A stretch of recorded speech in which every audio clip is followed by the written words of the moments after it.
Oh, that is some crazy legato skills. Welcome back, everybody, to Andertons TV. Nick's back in the house. My very first ever Captain Meets back in my God. That 20 was what? 15 or 14 anyways. 14 yeah, or 15. I was fresh from Plymouth. I came up with That's right. And I had my right. I didn't even have a signature guitar. I had a black trad with Wasn't it a boogie thing at the time? I think it wasn't even a Schecter thing. You were just playing Schecter. And now you're playing Schecter. And now I'm playing Schecter. Oh my God. Oh, it's so good to see you. Yeah, I know we've kind of stayed in touch a little bit online, but it's not the same, is it? It's not the same. And I was here with Keith right before the world shit the bed. Yes, didn't it? In a massive way. Well, look, we've got a lot of catching up to do. We do, yeah. We do. So exciting. since I last saw you, we've got some new music to talk about. Yeah, we got some new tunes. We're singing now. I know. We're trying to sing. Big asterisk besides singing. So I'm really interested in how that's changed how you approach songwriting and all that kind of stuff. Obviously, the Nick Johnston signature guitars have gone absolutely nuts with the lovely people at Schecter. Yeah. So we've given the Diamond Series guitars a lot of love on Andertons TV. Thank you for over the last 6 months or so. I want to know what you've got here. This is obviously custom shop. Yes. And we've got this guy back here. This unique, never seen before design guitar ever. But yes, there's a based on a Les Paul. So now people can get into the sort of the contemporary traditional kind of thing that I think, you know, this has been so popular because it is just such a great blend of traditional and contemporary. and it's simple and it's clean and you know. So this, well, do you know what? We'll come back to guitars, right? Let's do some catching up. Yes, let's do it. So the last when we last met, you were, I think it was your first album, maybe the second one. It was like you'd done some crazy graphics I'd done for the very collaboration. first time. Let's go back. Let's go back to a simpler time. Yes, a simpler time.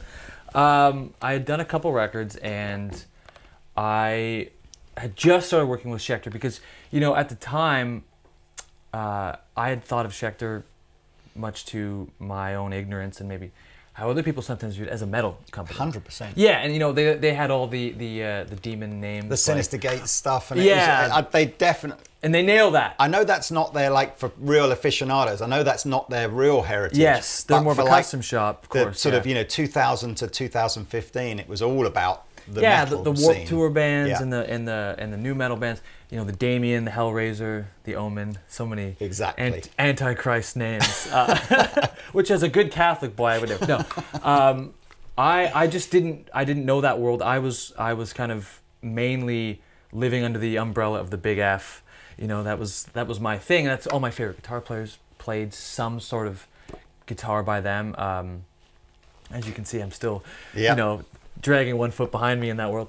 But I had been lucky enough to meet a bunch of people at the company and other artists, Jeff Loomis at the time and Keith Merrow, and they said, "Why don't you try Schecter?" And I was like, "You mean the same company that's doing the Sinister Gates or the Zaki Vengeance?" But they sent me a guitar that was similar to the guitar I was playing, and I kind of left it in a case. I was afraid of it. You know, I don't know. There's this thing where you found your ideal guitar, and we're all lucky enough now that we have options, but when you're younger, you find the guitar and everything's blind to you. You don't. So it sat in the case, and eventually Schecter said either play it or send it back. So I was like, okay, I guess I should play this. And it was the best guitar I'd ever played, by far. I live in a country of weather extremes. It's either too cold and dry, Canada, or too hot and humid. So the necks are they're all wonky and they're messed up all the time. And this guitar didn't do that, which was like a first for me. So anyway, I started doing stuff with Schecter. I was lucky enough to go on a clinic tour. First thing I did was they sent me to China, which was like a dad throwing a kid into shark-infested waters, because I didn't know anything about travel, and all of a sudden, you know, it was like all this crazy food, and I'm 11 hours time change, and I'm jet lagged, and blah blah blah. But the guitar, I didn't even take a extra set of strings. It was just one guitar, and I came back, and I was like, this is it. I found it. Yeah. And then this was right around the time Schecter was kind of rebooting the custom shop. And, you know, my career was down here. Now it's here. But at the time, sorry. At the time, it's come this much. But we were both kind of like coming up together. Yeah. So they said, in sort of an unprecedented move, they said, do you want to do a model together? And I was like, me? And then we just kind of kept going. And then I released the green one. And then a few years later, the Diamond series came out. And all the while, touring, releasing albums. You know, pandemic happened, and it just kept going. And I don't, the guitar kind of speaks for itself, but I don't know. It's one of those things where I think it overtook me. Like a lot of people have them and they don't maybe know who I am. I know like people are playing, I saw recently there's a UK pop star, I forget his name. He's very big and the guitar player was playing the Pinka on stage. I was like, what the hell? Yeah. I think Mary J. Blige, the guitar player, is using it. Guy in Machine Gun Kelly's band's using this one. It just took on a whole thing. So that's what's been going on, and it's crazy. It's crazy. Well, you know, and I think you were at the beginning of a curve. I mean, I think fair play to Schecter. They took obviously a bit of a risk with you and Keith. They did. In terms they of, did. You know, they did. I was nobody. I was nobody. But you know, you both came up with some very, very cool kind of concepts for the guitar, and they've both been really popular, albeit in their different genres. Yep. But I agree. It's like, you know, Jared James Nichol at Gibson and Epiphone. Yeah. Same kind of thing, really. He said he did his sort of single pickup Les Paul Custom with the P90 in it. His is great. And I think, you know, he won't mind me saying that, again, there'll be lots of people that will only know who he is because they fell in love with his signature guitar and then they kind of find out who he is afterwards. Yeah. But it's testament to the fact that, you know, it is possible to just, it's the guitar is what drives this. And I guess I would almost think from how proud you are of it. You know, if you're an incredibly well-known guitar player and people just buy your guitar because they're a fanboy of your guitar, I don't know that you take much. It's almost like, oh yeah, that too. Yeah, does that feel good? Whereas this is like, no, people are buying this because it's a great guitar. Yeah, yeah, that was the biggest thing, and I had dreamed that would happen, because if you just look at this and you know, my signature is very small in the back here. There are some signature guitars where it's a very specific paint job and a shape. It's very small and so illegible that honestly, I know. You could just, this can say whatever you want it to say. This could say your own name. This could be your own signature. You know what's funny about that is Schecter said, we need your signature. So I had a little piece of paper and a Sharpie and I just took a photo. I'm like, use that. And they're like, okay. And that's what you're getting on the back there. So that's an original, that's a legit Sharpie on a piece of paper. Brilliant signature. Just before I do, career-wise though, when we talked before, you were kind of making waves as this sort of virtuoso, technical guitar player. You'd had some quite nice comments from, you know, big Joe Satriani and stuff like that. Yeah, it was nice. So where did that? And I'm kind of interested in. You know, that genre of music has a relatively sort of limited appeal. You know, it tends to just appeal to other guitar players that are into that sort of technical style of playing. Yep. I mean, I liked what you did in terms of collaboration with the art side of things as well. I thought that was a cool concept. Yeah. But where did you... I'm interested now to hear that the current sort of phase that you're going in is you're starting to develop a vocal element, and I'm guessing that, you know, you can't, the two they're not really great bedfellows, are they? They're not. A highly technical guitar player and then singing as well. So where's it? That's a great question, and the answer is kind of surprising, I suppose you could say. So as a guitar player who grew up in a very small town and didn't really have access to a lot of other musicians, I just kind of took it upon myself to just play guitar in my room and get better, and then hopefully one day I'll turn that into, you know, I'll spin that into gold maybe one day. That was the dream. I didn't know how to do it, but I attempted it. And you know, I spent all my time playing guitar and then getting comfortable playing in front of people and developing a sound and all that stuff that just takes a lifetime in itself. However, like anything, there's a burnout point, or if you're a type of creative person that like, I'm not, you know, I'm not some musical genius or anything, but I live and die 100% on getting a chance to flex that creative muscle. Like, without that, I'm not the best person to be around. I become very moody, and, you know, I become I become just like a 34-year-old, 17-year-old, like, just leave me alone. Like, so I need to do that. And I had done one tour at the very end of 2019, leading into 2020, that completely, it like almost destroyed my love of the instrument, because it was such a bad pairing of a tour, and the crowds did not like me. Right. At all. I remember playing, there's this one song I have on a record where it's really low dynamic, and I was playing it, and somebody in the crowd, it was a big theater, and somebody yelled, "Shut the fuck up," and the whole place erupted in laughter. And I'm up there playing, and I'm just like, just get through it. Just get through it and go back to the bus, and don't let them see it get to you. So I got through it, whatever. The tour was fine. But I got home being like, I need to change something. And was that just a badly billed? It was bad. The bill was bad, and the crowd expected something else. Totally, and it was a bad market. It was like the wrong cities for. It can happen. I didn't expect it to, of course, but it happened. Don't be that guy. Yeah, come on. It's like, you know, you're crushing dreams over pretty here. much. It's just like boot on the neck here. Yeah. Anyway, so I go home, and I went through a bit of a rough patch in my life with relationships and stuff. I had to move back home. It is what it is. But at the time, just fate happened that my old neighbor, we were the same age, a guy named Ben Reagan. He had just moved back home from Toronto because he worked at a startup at a brewery. It's a long story. And he's like, I had to get out of this. I moved back home. So we were both hanging out, and he's walking his dog, and I see him like, holy shit, we start talking. He goes, come over sometime and just check out some of the music I've been writing. And he wasn't a musician at all by trade. He was in the beer scene, and, you know, he had just day jobs. So I go over and listen to what he's working on, and he's like, can you help me finish this part? Like, and I play piano poorly, but I play. So I sit down and I help him finish the song, and I was like, oh, that felt good. That felt really good, because I'd never done I'd never done it, which is also akin to this world that I'm in. It's the one-man army approach, where you write everything, you produce everything, you record everything, you tour, you market, blah blah blah. You wear 10 of these, and the next day I went over again with a song I hadn't finished, and I was like, hey, can you help me maybe sing with this? And he goes, okay, cool, but here's what I think. Let's sing the chorus together. And I was like, no, I don't sing. Like, I didn't realize I had set that rule for myself deeply. He's like, what do you mean you don't sing? You're an idiot. Sing.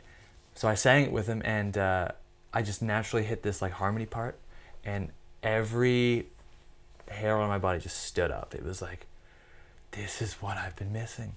So we just kept writing, and because I was lucky enough, I don't have a day job, I can just do this. We'd get together a couple times a week, and we just, before you knew it, we had 10, 12, 14 pieces of music written. And I just look, I'm like, do you want to start a band? He's like, okay, what does that mean? I'm like, I don't know. And we just did it for the love of doing it, and we put an album out over the pandemic. The band's called Archival, and we still do 2 a week. I'm gonna go home. I was texting him today. I'm like, man, I can't wait to get back. Look, I get a little just thinking about it. It's crazy, right? It's crazy. No, so I it's love like that, though. It's given me this new sort of understanding of why I've been doing this. Like, what is it about music? And it's just to feel in a room, just that power, that expression, and now I get to actually share it with somebody. Oh my God! And I tried to bring that into my own music. So I still have a bunch of instrumental music on Young Language, the new record. But what's been happening since about 2016, I put out an album called Remarkably Human, which is where I started to experience a little bit of success. The guitar has kind of shifted to the background with the composition. I write everything at a piano. So it's really easy to sit there at a piano and play the chords and start to sing along with it, as opposed to having the guitar doing, you know, cartwheels and lollipops all over the place. I can actually find space to sing on this stuff using my kind of approach to harmony, and it just worked. It just worked. I don't know how much I'm going to do of it. As like everybody in the world, I wrote a pandemic record, which I'm going to record soon, like everybody did. And that's fully instrumental, but I'm keeping this project with my friend Ben we just finished our second album where we're both singing and writing, and then we wrote a third album. So it's just, and you can see it, like my excitement right now. I'm like 15 again, where it's like I hear stuff and I'm like, oh, shit. Does it? I can't do the whole legato thing, and I wouldn't say that I've ever really. I don't want anybody watching this to sort of take this the wrong way. I admire the technical ability to take, and I admire the level of dedication that it's taken to get to that level. But that style of guitar music, even the best guys, you know, when you're talking about Steve Vai and Joe Satriani and all those kind of guys, it never draws me in the way that just a nice song draws me in. So do you think is there a difference when you're doing the sort of the solo technical stuff? Is one more of a technical challenge, let's see what I can do here, versus one more of just musically fulfilling, because you're not trying to do something. We're going like, wow, this is so complicated. It's going to blow people's minds. You know, it's just like, is it just a different? Yeah, it is. I mean, with another person, like, so when usually the way it works with Ben and I is I'll bring in what I think is kind of the blueprint for the song, or he'll bring in an idea. And we usually, in either our workspaces, we have a piano set up, a keyboard of sorts, and a mic, and like a notepad or something, and we're just sitting there, and it's just, here's a melody idea, let's write some lyrics, and we'll quickly record it, and I'll finish the harmony, and we just take like just these raw materials and keep refining it, which I didn't think, and when we started doing this, I was capable of working in that manner. So we've kind of created our own way of doing that together, which is very quick. It's not overthinking it. It's just, does this feel good? Does it sound good? The formula should be, does it feel good and sound good equals it should be good. Whereas the instrumental music I write, the guitar, because it's the very last thing I add, I sort of save space if I want to add the icing, so to speak. Like usually in the studio, I'll be like, oh, this part I could maybe floor the gas a little bit more. But the thing that is so, for me, fulfilling about doing the instrumental stuff is it's how things fit together. I love taking simple melodies, but sort of harmonizing it with chords that you don't typically hear together, like a lot of substitutions, or using very dramatic or atmospheric or kind of a grandiose chord changes. And then when it is time to play a guitar solo, that's when I'm like, okay, this is where I can have that moment. And granted, it's not for everybody. The beautiful thing about that, though, is it's never ever been about that.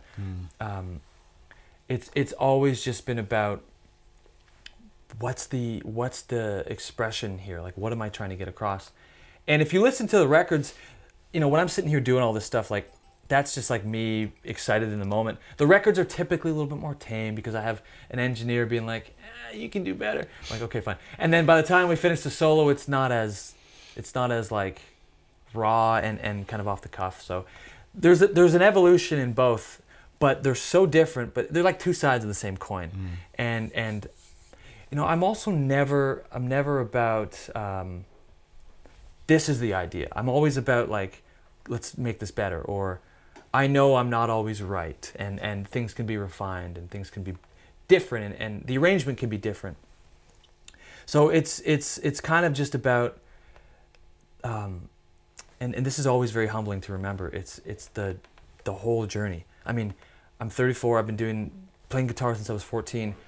I don't think I'll be where I want to be until I'm like 70. You know, like it's a long game, and that's been the same way in my career. It's been very, very slow. I'm just driving the car slowly down, looking out the window. That's my career. I'm just driving, looking out the window. I'm getting there. Yeah. It's just taking its time, and I'm fine with that. You know, totally fine with that, man. I'm interested. Would you consider yourself as like a deep lyricist, or are you know, is it all? You know, I'm really interested. I'm going to send you some stuff. I'm curious to see because I've done my usual, you know, research for these kind of interviews, which is, oh, hey, Nick's coming in. I haven't seen him for ages. It'd be great to see him. Yeah, literally, like, and then no research whatsoever. So I definitely. You know, I will 100% listen to it. So Archival, you say? Was Archival's the name of the band. So, we'll put some links below. Cool, thanks. My lyrics, it's still new to me. And I feel like that's just as much of a muscle as anything, which I'm still developing. But the guy I work with, Ben, he's one of these guys that, you know, whether you like his lyrics or not, that's fine. He's like, he can kind of improvise it. Right. He will be like, what would you sing on this? And he'll say this stuff. And you're like, where'd that come from? What is that? And then we'll kind of maybe tweak a few words here or there. But he also generates.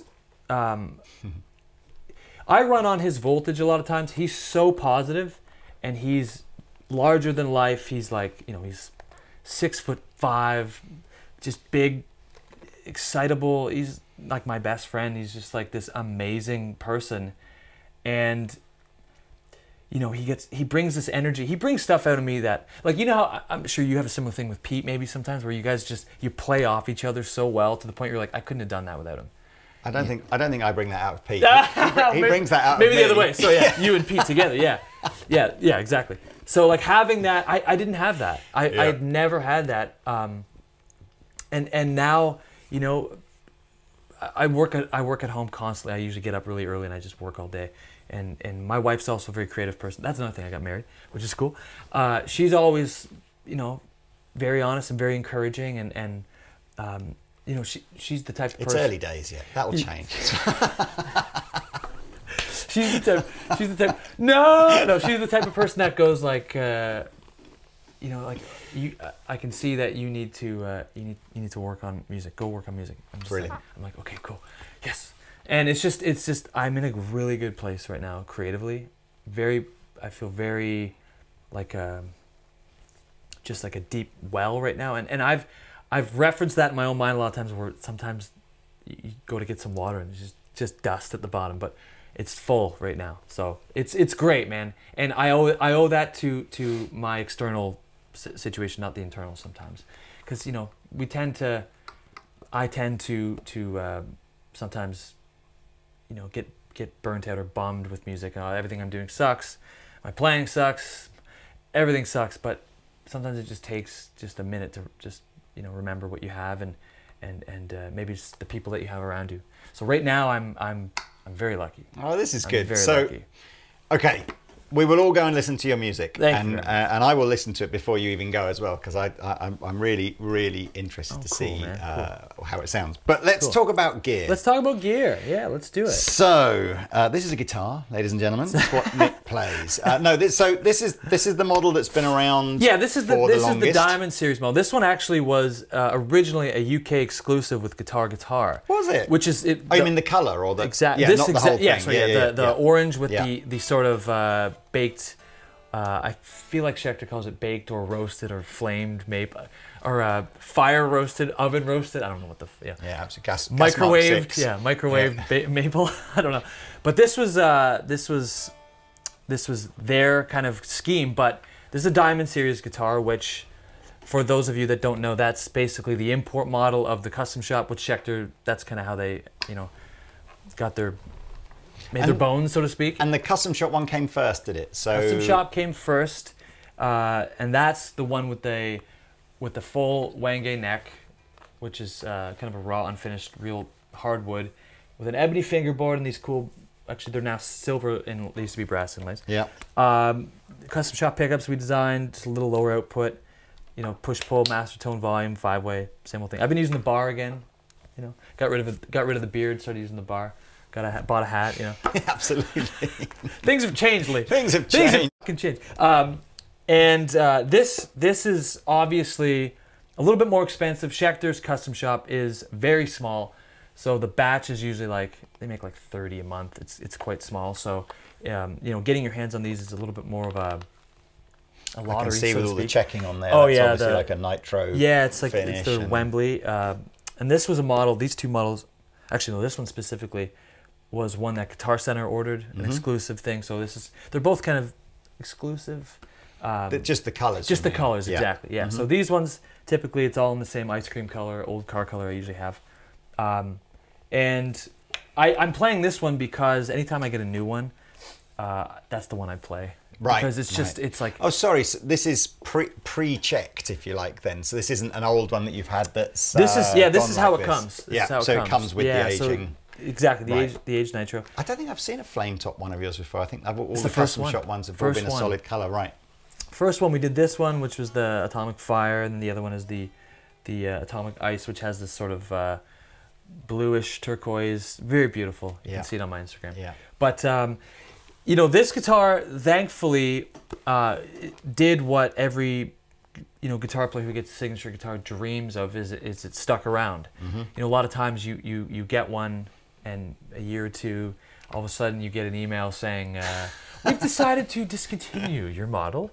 I hope it's been a good relationship." Anyway, this one, you know, it still got gas in the tank, and I think it. Can I say? Yeah, of course. Yeah, I think it kind of speaks for itself. You know, it's a great guitar. Feels great. Yeah, I know when we've worked with Robert on the Chapman stuff, he's done things with Wenge necks and Paduk and all that kind of stuff. And there's some interesting kind of. It's a little bit fatter feeling, isn't it? It is. There's something about it. It feels a little more like that baseball bat, you know. But the fretboard and the frets feel very similar. Yeah, yeah, and that's the thing too with the difference in the line.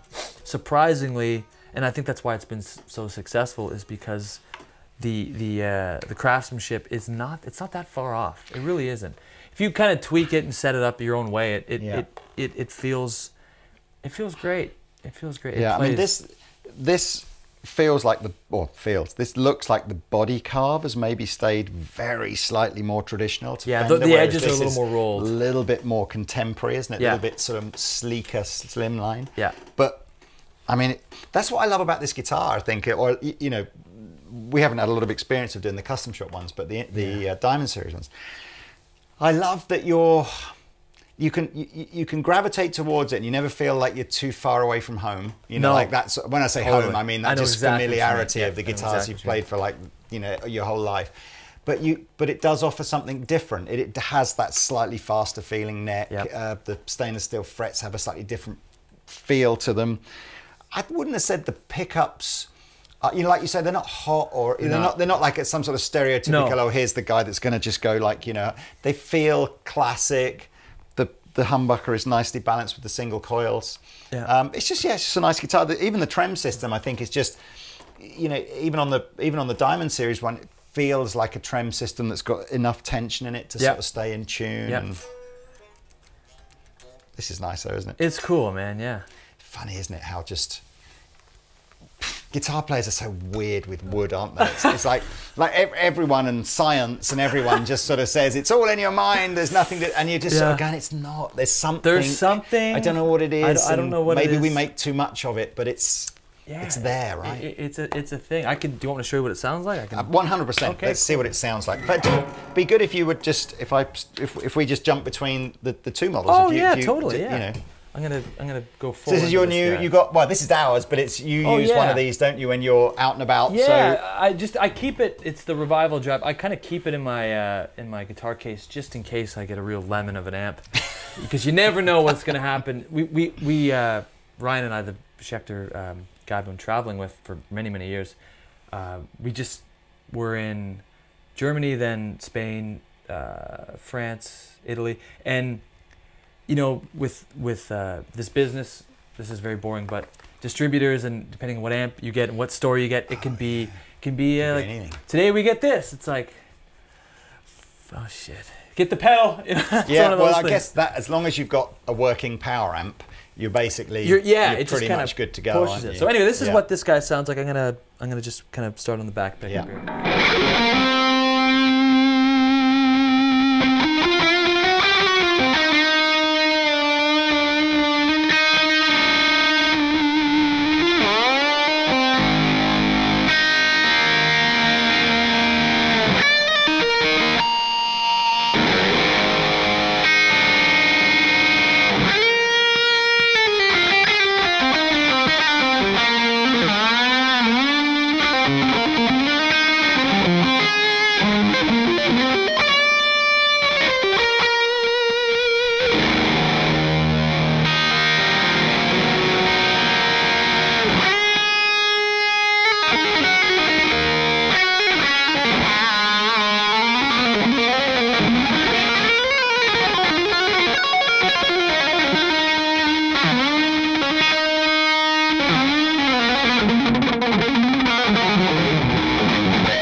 pass me the fire extinguisher? I'll just keep it going.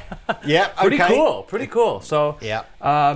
You know, Plays Like a Dream, I mean, I kind of shied away a long time from using a humbucker and a bar and a little bit more gain, but I don't know, it's kind of working. It's kind of working. I know there's a 3 single coil version of that. Yeah, that's what I use forever. Right, forever, okay. Forever, yeah. I'm interested because I'm the bridge pickup on a Strat tends to be my least. It's very shrill for a single coil one. I like the HSS. I think it suits if you get the right mix. I think so. I think so, and it kind of just does this thing where especially with if you're going to get into maybe splitting it, tons of options, and you know, I use like anything. I think as a guitar player, you have to, as somebody who's like a lifelong slave to it, I think you have to evolve at some point. So I used the 3 singles for, I don't know, 18, 19 years. Time to change. Let me plug this guy. Yeah, absolutely. Let's do a little swap here. Same tone. Thanks, Lee. No worries. Let's see what we got. We're in E rather than E flat. Oh yeah, that one's E flat. So it's oh yeah, you can tell right away. You'll probably notice.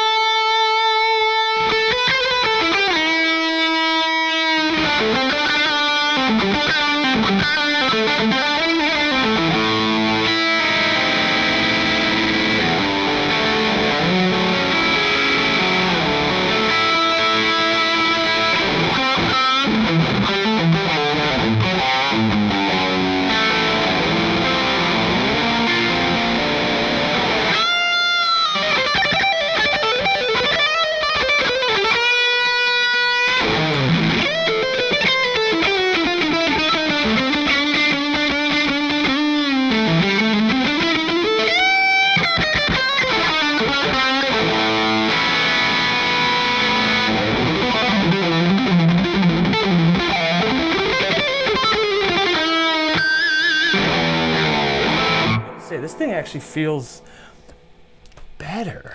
What? That I have to say. What is going on here? Literally, we did. I don't know. We did some shootout videos. Pete and I did some shootout videos at the beginning of the year, saying, you know, if you had like 500 to 1,000 pounds to spend and you wanted a guitar in this kind of vibe, what would you buy? And we were trying this against Fenders and Ibanez's and Sires. Anyway, and we kept gravitating back to this one, going, you know, this might be the one. There's something going on here. So we said to it feels Adam like you guys have played it well Schecter, too. No, we just said, because all these videos were just us using guitars out of Andertons stock. We were just, you know, going into the store and taking, we get that one and that one and that one. And we just went, we need to have one of these permanent in the studio, so please send us one, Schecter. So I don't know if I don't know if this was like the color they had the most of or whatever, but it was just like, it was, here, have this one for free to just use in the video room. And it gets quite a lot of use. This one's killer. And I don't even think we've restrung that since it arrived. No, I can tell like, it's got some love. It's got some, that's just how it was out the box. Yeah, I mean, I don't know. Would I choose that one as my favorite? I mean, I am still a bit of a sucker for that original green. Me too. This definitely is a special guitar, especially because it went well with the store colors. That's right. Yeah. But the green. I mean, like that's what started it all. I think it did that for a reason. Yeah. Do you want to try this guy? Yeah. Okay, we should talk. Oh yeah, let's talk about that too. So these are. Do these have like a these have just a the model NJ trad, NJ, right? Trad, yeah, just the NJ trad. But this is a NJ PT, right? PT, yeah. And I've never really understood where Schecter get the PT from. But Pete Townsend. Really? Yeah. I thought you were just like Pete Townsend. So the T style, anything that Schecter do in a T style is generally called a PT something. Yeah, Pete Townsend. So he was a he was a Schecter guy in the Eminence front that era. No they were both using Schecters. Yeah. So I guess just for whatever reason, I thought because you know that Seymour Duncan make a pickup called a JB. Yeah. And it's like, oh, that's a Jeff Beck, and it's not. It's completely not the Jeff Beck, but they just let it they let people believe that. I just thought you were pulling my leg. Pulling your leg, it's like, I pulled it in my ass so Townsend. fast. No, Pete Townsend. Oh wow. Yeah, and you know, actually, because who knew? Yeah, exactly. Because they were you did. learn something new every day. Because they were just like a kind of a Sunset custom shop back in the day. A lot of guitar players were looking for like a modified like good like upgraded parts and stuff. Schecter was kind of doing that, and Pete was using their stuff, so like, yeah, let's name it after you. Ingve was using them at one point. You can find an old photo of Ingve with a Schecter. It's pretty funny. So yeah, didn't Mark Knopfler have a time with Schecter as well? They make the Wembley is named after Mark Knopfler. Yeah. I mean, that's right at the beginning of this video. We talked about Schecter being like a metal brand. You know, it's like, and it really wasn't sort of, you know, back in its early in its origins. When Schecter was essentially, I don't want to get into the business side of Schecter, but they were essentially tasked with let's you know, reinvigorate some cash into the company. What are we going to do? And that's where the Diamond series came from, and it sort of opened up doors for, you know, a new movement, like all those metal bands, and that's where they started to kind of become a competing company again, because the custom shop, I mean, there's no money to be made in the custom shop. It's too small, right? Too small. Anyway, so I had, when I was about 18, 19, I'll tell you why I did this. I had a bunch of guitars that had Floyd Rose's locking tuning head. Of course you did. Make a cappuccino with it, everything. I had the fucking switches. I hated the way I was starting to play guitar, so I sold it, and I actually bought a Fender, it was one of those deluxe tellies with the silver. Those are beautiful. Yeah. Yeah. So I had that. Ironically, I then sold that to pay for my first album, the one that got away. But this is sort of the homage to what really made me play the way I do. Ironically, considering I play more technical on a Telecaster. But I also think, you know, much like the finest pairings in life, these just go together. Well, and interestingly, I was half expecting, and I don't know if the import model is the same. Import, by the way, is a sort of an American term for anything not made in America. So we probably don't refer to them like that over here. But whatever, you know, the Far Eastern ones. Yeah. I'm quite surprised to see that you've gone with a very traditional body shape. There's no belly cut or sense of trying to slightly recessed neck. Just a canoe paddle. Yeah, just flip it over a second? Yeah, sure. Yeah, so very slightly recessed here with a nice kind of spoon cut, but not like crazy different to a traditional one. So what have you this is just basically, but it's your neck, right? Yeah, it's my neck. It's the pickups we designed as well. I wanted to change it up, you know. I feel like I don't have anything really to say about guitar construction. I'm not going to reinvent the wheel. I just like details, you know, and we designed these. Again, it's got the push-pull, three-way, same old thing. This is just coil split and this. Exactly, exactly. And you know, jack down here. Very, very simple. It comes in a bunch of cool metallic colors with you can see the checking on here. I'm going to be slightly nerdy. Sure, yeah, sure. And go, these bridge saddles are longer than they a normal bridge saddle. Yeah, this is their custom shop bridge. Much like you can see, these ones are a little different too. Yeah. Because these are very similar size to what Fender would use on this, but they're a bit longer. I'm loving the fact that somebody's gone, if we just make the saddles like a millimeter longer, add that extra bit of secret sauce. The Schecter custom shop is primarily it's these like amazing Japanese luthiers, these Japanese builders. So they're like the devil's in the details, man. And it's just the most amazing thing. So another, Wenge. Wenge ebony, yeah. I had this one tuned down to, let me just make sure. It's quite interesting. You don't, at first glance, you don't really realise that there's a separate fretboard on the neck. It almost looks like a one piece. But yeah, you can see it when you look more closely. But, totally. So anyway, are we allowed to talk about the import version of this yet? I don't know if it's been released yet. Has it in the UK? But hey ho, we've talked about it now. So here we go. So there will be a Diamond Series version of this. And do you know how similar it is to that one? It's very similar. It's going to be the same kind of thing where it's got the ebony fingerboard with the baked maple. And so far it comes in. I've announced it. So there's an ink one, which is like the kind of blackish one. There's the snow, which is like a cream. The frost, which is like that pale blue, and the green, of course. And is it just that are they the same? Is it using this humbucker here, or have you done a different It's going to be these ones, yeah. Right. So specific to these guitars. Right. So as close, you know, as we can get from hand wound to factory made. Anyway, so I have this one tuned down because I play a song during my set where it's in drop D. So.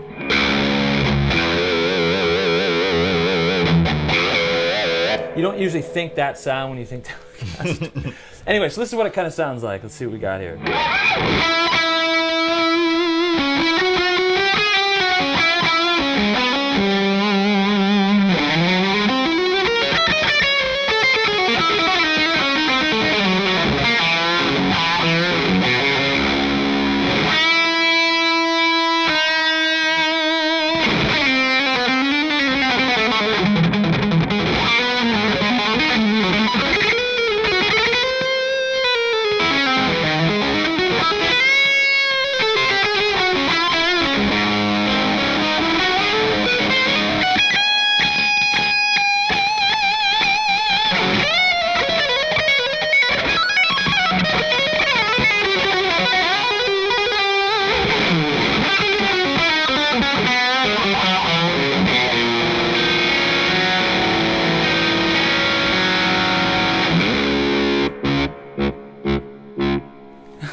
evil sounding thing, I know. isn't it? Do you find...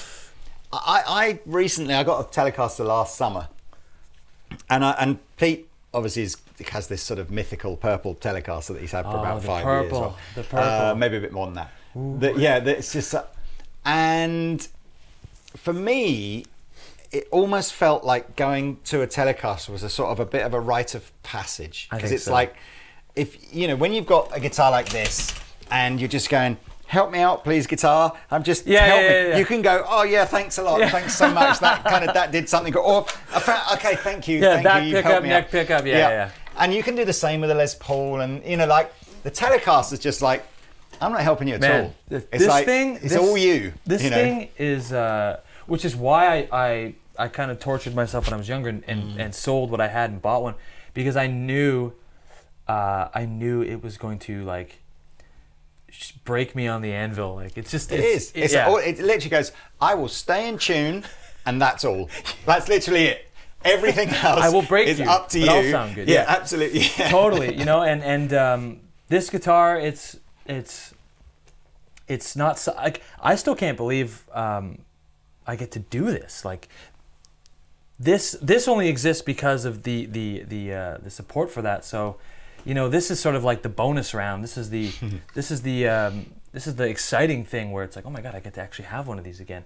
I always wanted a Tele again, but you know, to get one with my name on it, that's crazy, man. Yeah. So the other thing too about this is it's a little bit heavier too. So the sustain is kind of it's kind of out of control. I've been traveling around with a double gig bag with these, and I've got like I call it Schecter back. Now I'm all messed up from it. But you know, this one it's kind of a sleeper for my style. Typically, you know, the song I'm playing on it is a little bit heavier, but you know, I think what's his name from is it Nick Johnston has a Fender Tele with the EMGs and like some of the or Jim Root maybe Jim Root. Yeah, Jim Root. Sorry, yeah, Mick Thompson's Jackson, isn't it? Yeah, you see some of these some of the metal guys using Teles, and it just for whatever reason it works. There's both. If you want like a cleaner sound, you want a thicker sound, you want something heavier. It's got a little bit more room for your arm and your hand. Machine Gun Kelly. There you go. Got his pink Schecter. Oh yeah, he's doing that one stuff. too. Yeah, That's absolutely. right. So anyway, I'm very, very happy with it. And also, real quick, I did a show in... I'm not inferring Machine Gun Kelly as metal, by the way, before anybody decides to unsubscribe and shoot me. I'm just saying he has a pink... He has a pink guitar. Schecter That's just in a this fact. kind of shape, yes. I did a performance at this new guitar show this year in Switzerland. That's also where I was. In Montreux. Nice. Famously where... Smoke on the Water comes from. Yeah. Have you been to Montreux, by the way? No, I kind of need to do the jazz festival one year. You have to go to Lake Geneva. Oh, it's crazy. Anyway, I was doing the clinic and I was using these two guitars but the same strap, and I awkwardly between songs I'm like, I'm just gonna change the straps now. And I guess some lady had heard me and she came up to me after and she said, hey, I live up the street and I make straps out of my workshop, and she gave me this strap. So shout out to Black Dust. It's all leather. This thing's a little scary, but it's cool. So that's small for when company. the next guy shouts at you from the middle of the exactly. You can just leap in and smash this. That thing's dangerous, man. Middle of his forehead. Say that again. So anyway, I'm very happy. Not just musically, you know, instruments. I'm all set up. I'm still trying to find, you know, the exact gear, like backline that to get there. But I mean, I'm covered. Guitars and the vision. It's all there now. So. And of course, I appreciate you have me come on here again, man. Man, third time. It's crazy. It's always a pleasure to have you on, and you know, I kind of feel like, you know, you said you're like I think you're a sort of a musically wise soul and still a relatively young, you know, sort of body, thanks, and it's just. I love hearing you play. I can't wait to hear some of the new music. Yeah. I'll make sure. You're very generous, you know, just as in. Thanks. It's never awkward or weird. No, it's. I mean, the thing is, not to get too sappy, but I was a fan before I came on the show. You know, because I knew Rob when I was much younger, and I used to, you know, I remember going through a weird time. I'd just been kind of diagnosed just before I was diagnosed type 1 diabetic. I was feeling very just weird all the time. My body was just fighting me, and I wasn't able to sleep. I had crazy heart rate, always sweaty, blah blah. And I remember being in bed, and and I would watch the Andertons videos to kind of relax, yeah. and it would help me like to center, because you guys used to do real long form videos, 30, 40, sometimes an hour long, yeah. and your holiday special, I was like, the holiday special. So, you know, this is like, it's great, man. To be here doing it, I'm a fan. So. Well, thank you very much, and you know, please, if you're driving past a guitar store, a Schecter dealer, especially if it's Andertons, always Andertons. Dive on in, give one a try. You never know. I think, you know, as I said, most people are very, very pleasantly surprised. Yeah. But there we are. Look, I think that's probably enough. That is a wrap. Thanks, buddy. Links below to find out more about Nick and the guitars. And yes, thank you so much for watching. Thanks, guys. It's very appreciated. Bye.